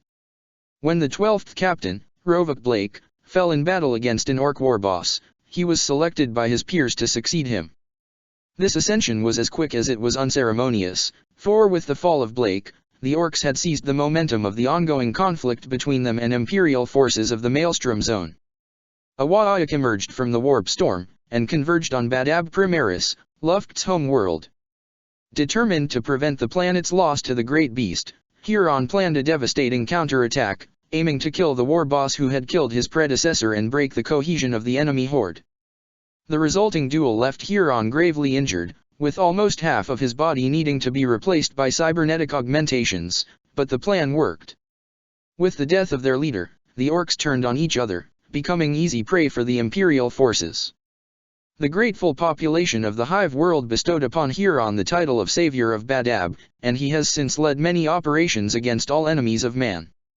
There is now talk among the Legion that Luft is in line for the Mournival. Should a seed free itself, each of the four lords is always on the lookout for his own potential successors, for to rise to that rank means an acute awareness of the reality of war, and none believe themselves immortal. Many, including within the Inquisition, have great expectations for the Savior of Badab should he ascend to such a position. Yet others fear what it might portend, speaking of prophecies that allude to a dark destiny for Luft Huron. Organization. I pledge to honor the Imperium, the Emperor, and the Primarch. With my life, I shall guard the soul of the Legion against the darkness. I shall guide my brothers into eternal war, and give my blood so that mankind might live. This I swear, upon the shadow of the moon. The oath of the Mournival Lords. Only Horus was worthy of leading the 16th Legion. Such is the firm belief of the commanders of the Sons of Horus, and they have clung to it for 10,000 years. That is why, unlike other legions whose primarches have fallen or gone missing, they do not have a legion master. Instead, the 16th is led by the four Mournival Lords, heirs to the famous lords who counseled Lupercal during the Great Crusade and the Heresy. Back then, the Mournival was only an informal circle of four warriors counseling the Primarch and speaking with his voice, holding no special official authority, though in truth, they were considered by all who knew of their statute to be among the lords of the Great Crusade. With the death of the first Primarch, however, they have become the supreme commanding officers of the Legion, choosing on which battlefields the Sons of Horus deploy and interfacing with the rest of the Imperium. The most important aspect of the Mournival, however, is that these four lords must each incarnate an aspect of the Legion, so as to maintain balance within them. Thonian rage must be balanced by the War Master's wisdom, and strength at arm must be tempered by diplomacy, and the drive to conquer kept in check by concern for mankind. When that balance is broken, usually as the result of two or more of the Mournival Lords dying in quick succession, the Sons of Horus lose their way until it is restored. It was when the Mournival was made up uniquely of heirs to Horus aggression that the Reign of Blood was allowed to happen, while the 16th Legion fought too far from Terra to hear about the horrors of Van Dyer's rule. When one of the Mournival Lords fall, the others gather, either in person or through astropathic projections, an art their librarians have mastered over the centuries out of the necessity of the four being scattered across the galaxy. They then commune on the possible candidates, until they are all in agreement. Since such discussions more often than not occur at the speed of thought, it is rare for them to last longer than a single day. The new Mournival Lord will not know of his elevation until he receives an astropathic transmission to this effect. When the four gather together, generally once every few decades, those who weren't present at the previous gathering renew the oaths they vowed in private after their elevation. They swear to uphold the values of the Imperium, to honor the memory of the first War Master and the Emperor, and to avenge the many wrongs that have been inflicted upon the 16th Legion. Apart from the Mournival's ascended role, the Sons of Horus have retained the organization they had during the Great Crusade. Each company is made up of a variable number of warriors, from only a few dozens to almost 1,000, depending on its available resources, the recent losses it has suffered, and the kind of warfare it specializes into. Each company has its own culture, inherited from Thonian gangs and passed on through the generations. Companies rarely operate on their own, instead banding together as needed to face the current threat. In these gatherings, if the Legion is operating alongside other Imperial forces, the captains elect a representative among their number to go on the War Council. Otherwise, they select a leader, through processes that can go from simple votes to a series of duels at first blood, depending on the circumstances, the traditions of the companies involved, and the character of the captains. The Talon of Horus and World Breaker. The 16th Legion has in its possession two relic weapons of immense power and significance, wielded by their Primarch in the dark days of the Roboutian Heresy and used by the first Mournival Lords to banish the Daemon Primarch Sanguinius. These weapons are passed from one son of Horus to another, with the Mournival Lords responsible for choosing a new wielder when the previous one falls. While they often choose one of their own, it is by no means unheard of for someone outside their circle, even someone belonging to the rank and file, to be selected for this. To carry such a weapon is an immense honor, and one not bestowed lightly, for the enemies of man are always targeting the users of these relics, seeking to steal them and desecrate them. Members of the 9th Legion especially are known to react very violently to their presence, though only the strongest of them can even bear to get near the two weapons without the echoes of their Primarch's agony overwhelming them. The Talon of Horus is a great lightning claw combined with a heavy bolter, crafted by the fabricator General Kulberhal as a gift to commemorate Horus' rise to War Master. The machine spirit of the Talon is a vicious thing, and any librarian standing near it suffers from headaches as the aggression of the weapon touches them through the warp. It is said that those gifted souls who look upon the blades can see the blood of Sanguinius, still dripping from the Talon as if it had just inflicted the wound. In battle, the Talon is a devastating weapon that can be used at range as well as in melee, and those who wear it often use its awesome firepower to support dangerous beheading strikes against enemy positions. Over the centuries, the Talon has claimed the lives of thousands of leaders of the enemies of the Imperium. Worldbreaker, meanwhile, is a massive power maul that only a Primarch can wield with anything approaching grace. Such is the weight and size of the weapon that it can only be used by a warrior in Terminator armor, and even then it is a clumsy affair, lacking the speed and skill an Astaroth's is used to with most weapons. Given to Horus by the Emperor himself, Worldbreaker is said to have been forged by the master of mankind's own artisans on Terra. Those who wield the weapon are slowed by its mass, but when they do reach the enemy, they are all but unstoppable. The power maul can be used to destroy tanks and walkers, and infantry troops cannot hope to resist its touch. On several occasions, the power field of the weapon has been known to pierce through the shields of small Trader and Xenos Titans, shattering their legs and bringing them down. Worldbreaker's machine spirit also echoes with the blow that banished Sanguinius, and is the bane of any daemon that crosses its path. According to the records of the 16th Legion and the Ordo Malleus, any Neverborn defeated by the power maul needs far longer to recover from banishment than when a more mundane weapon is responsible for its destruction. Combat Doctrine. Cut the serpent's head, and the body will die. One does not need to strike first to win, only to be the last to strike at all. Extract from a tactical lesson given to the 16th Legion's aspirants. While the Imperium at large has dedicated its military might to the defense of its territories, the sons of Horus have remained conquerors at heart. They flock to the ranks of the Imperial Crusades, and even when fighting to help hold Imperial worlds, their tactics echo those they employed during the Great Crusade. They specialize in overwhelming strikes against enemy leadership, or at their strongest position. Either as the vanguard of a campaign or called upon to end a prolonged conflict, the presence of the 16th Legion means that a bloody shock assault will soon arrive. Such strikes are often led by the 16th Legion's Terminators, known as the Justa Aaron.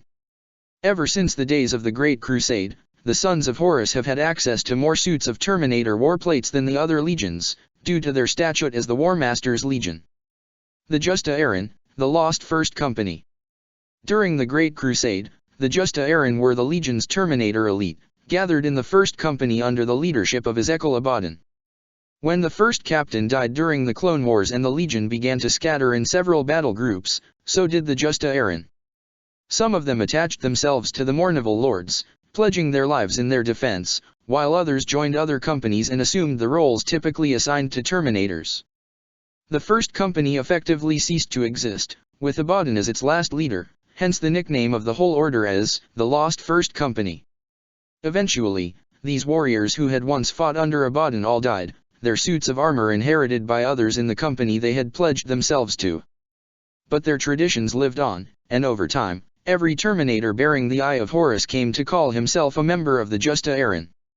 Always fighting at the forefront of battle, these Terminators are great and terrible sights to behold, for they break enemy lines like a grenade breaks exposed flesh.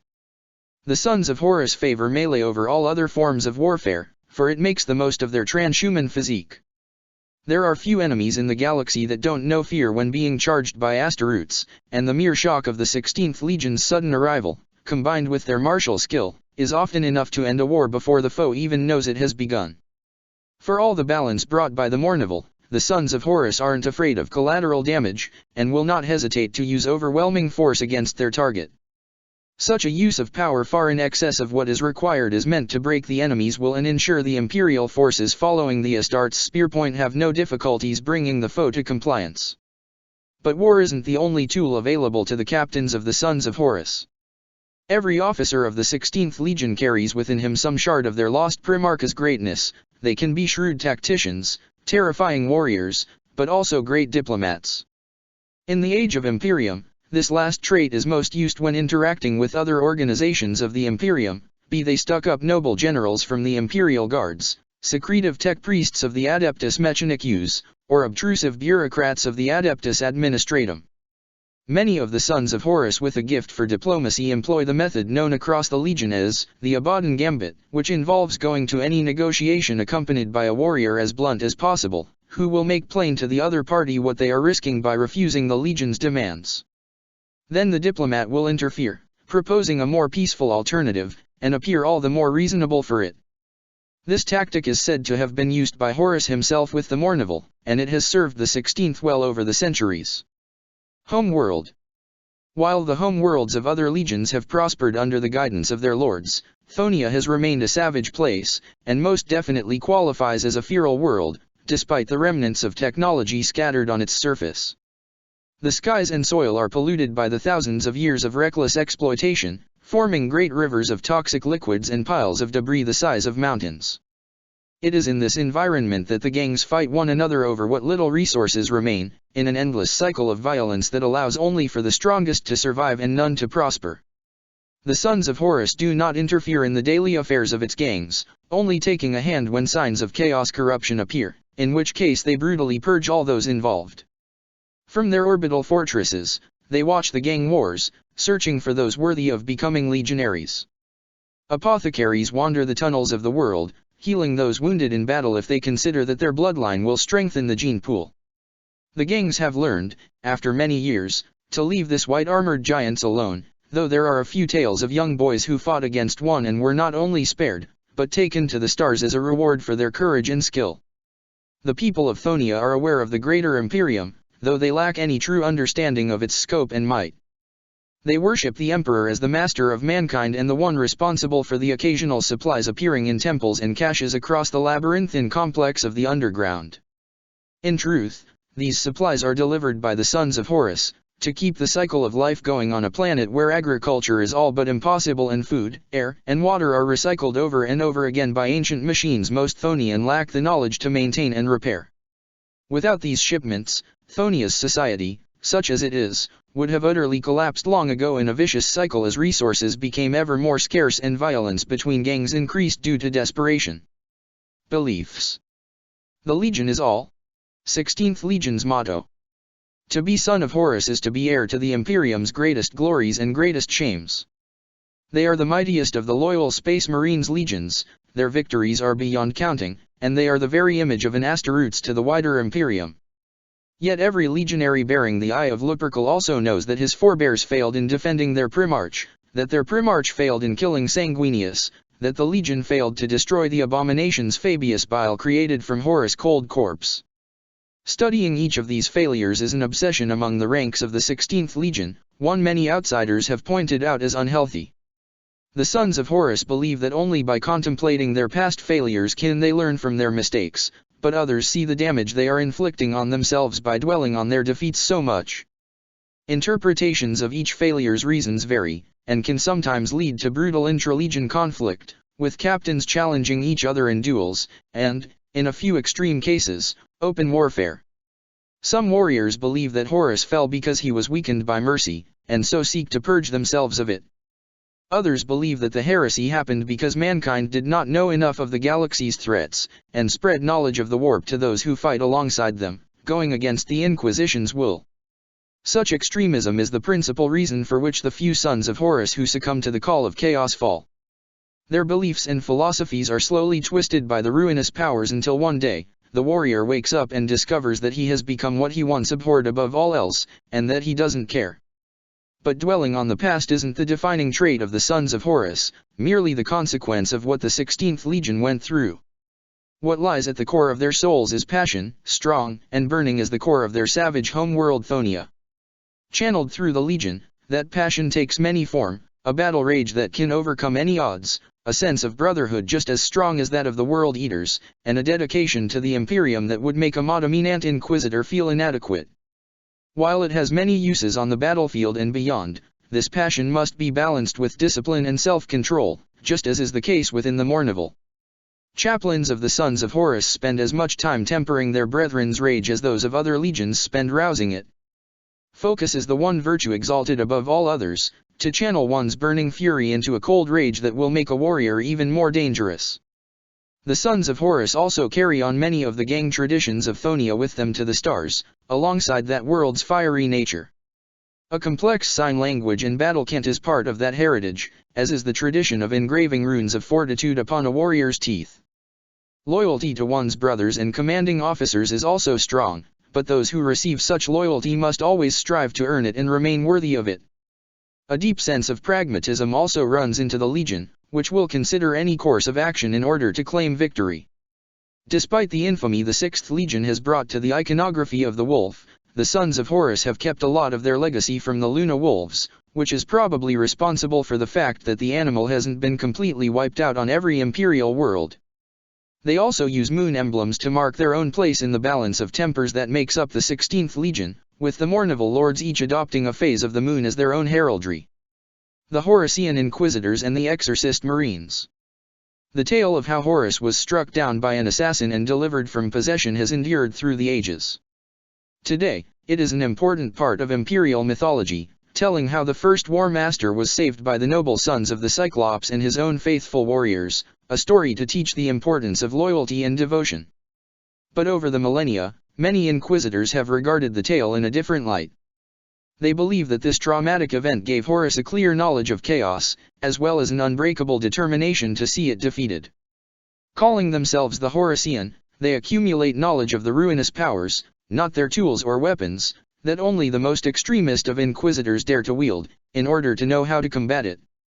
The members of this faction seek to emulate the process in order to gain powerful tools against the forces of ruin.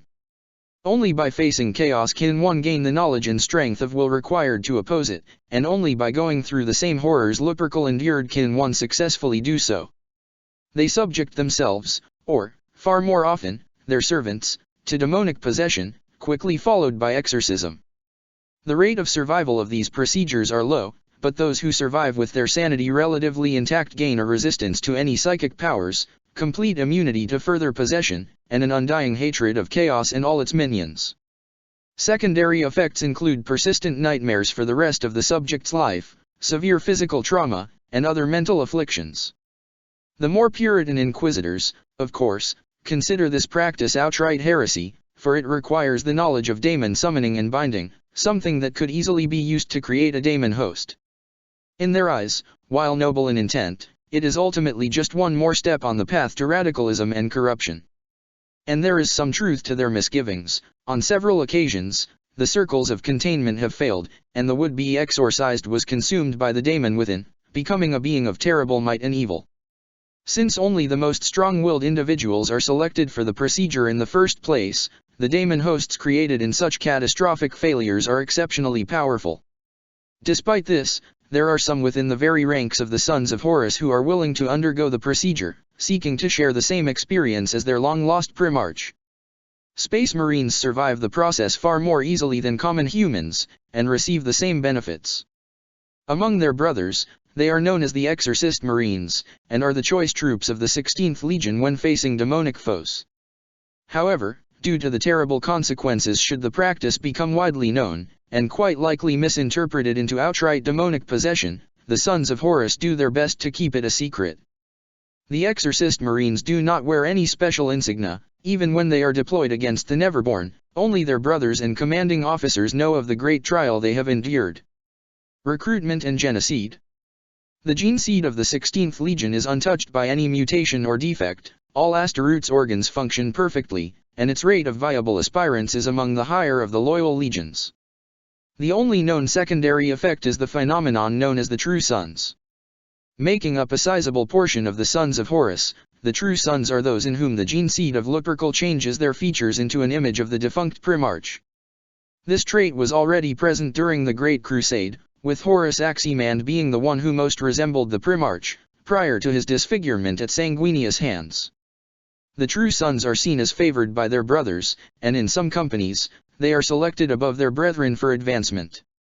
The chaplains and apothecaries of the legion, however, are tasked with preventing such favoritism from becoming prevalent in the legion, to avoid brothers becoming bitter over being ignored for something as insignificant as their looks. Most of the recruits of the 16th Legion come from Thonia, but the Sons of Horus keep a presence on many worlds. The Sons of Horus select mostly member of child gangs in the underhives, taking those who display the most strength and cunning, but also the most sense of fraternity. This selection, repeated over the millennia, has caused the gang cultures from which they draw their recruits to evolve, as children embrace the virtues and principles that might cause the Astartes' eyes to fall upon them. While still dark and dangerous places, the underhives of the 16th Legion's recruiting worlds are nowhere near as twisted and corrupted as those of other planets. Besides the hope of drawing the attention of the Astartes, the Sons of Horus have made various deals with the Ordo Hereticus to prevent the growth of cults on their recruitment grounds, as well as with other imperial organizations dedicated to the help of those in need.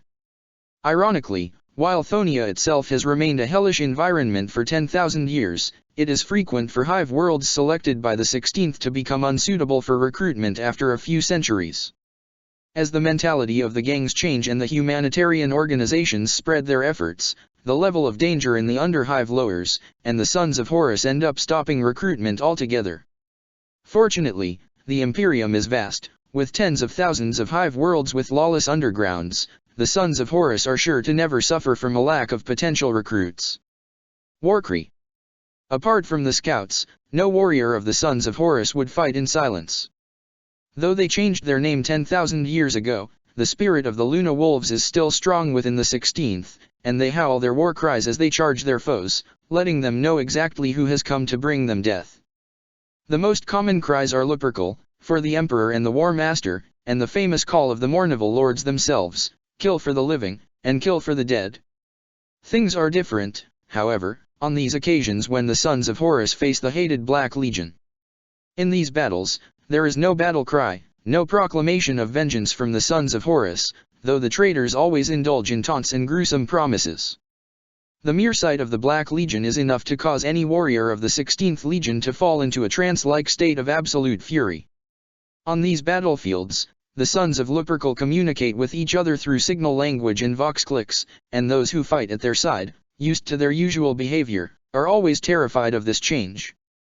The archives of the Inquisition indicate that this practice goes back to the infamous War of the False King, when a plot of the Black Legion resulted in turning warriors of the Sons of Horus against their own brothers. My father is dead, and I am his son no longer. Who am I, then? I am the beast at the door, half-tamed but still savage. I am the dog that stays upon his master's grave, waiting for death to take him in turn. I am the shield and the blade of the Emperor. I am the spear aimed at the throat of the betrayer. I am the hunter, hounding the arch-renegade across eternity. I am a memory, echoing through the ages, waiting for the day of judgment. I am the wolfhound at the gates of hell. I am death denied. I am a legion of one. I am Cerberus. Check the description for the links to the author.